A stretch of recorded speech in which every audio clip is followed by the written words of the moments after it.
Je vous en prie, Madame Rebecca Calais. Merci, Monsieur le maire.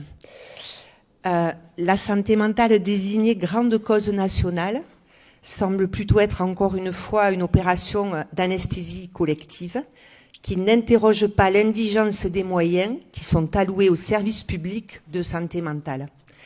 Dans un pur modèle de néolibéralisme, on individualise les problématiques sociétales et politiques, demandant aux individus de s'y adapter.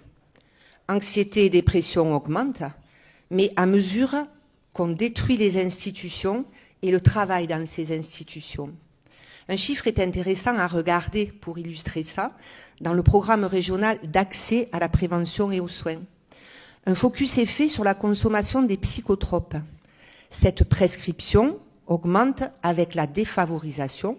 Donc la défavorisation, c'est un critère de différenciation sociale et c'est beaucoup utilisé dans l'observation des inégalités sociales de santé.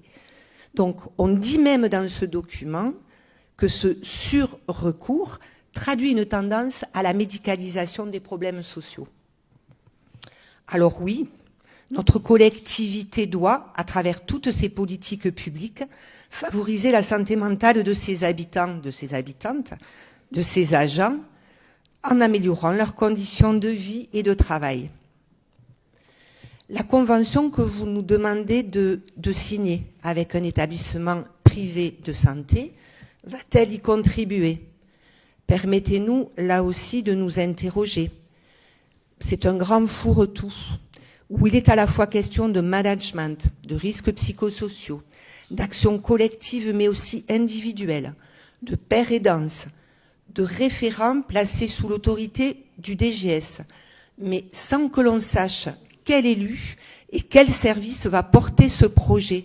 D'ailleurs, ça a été vu en commission administration et finances. Comment va s'opérer la nécessaire supervision de cet agent? On parle d'accès facilité aux soins, mais avec quelles ressources médicales? Quel cadre éthique et déontologique? D'une durée de 3 ans renouvelable 2 fois quand même, il est fait état d'un bilan annuel, mais sans notion d'indicateur, qualitatif et quantitatif, permettant d'en évaluer la pertinence. Dans les 6 pages de cadre général, il est fait référence au Code du commerce. C'est assez surprenant.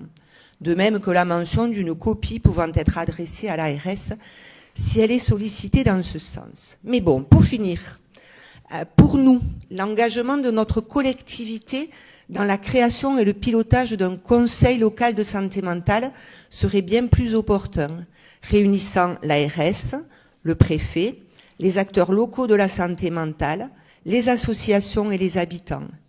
Avec des moyens dédiés pour la coordination et le financement des actions, il permettrait de mobiliser autour d'un objectif commun, d'améliorer la santé mentale de la population de notre territoire. Cela s'inscrit dans le projet territorial en santé mentale du 65 auquel vous faites référence.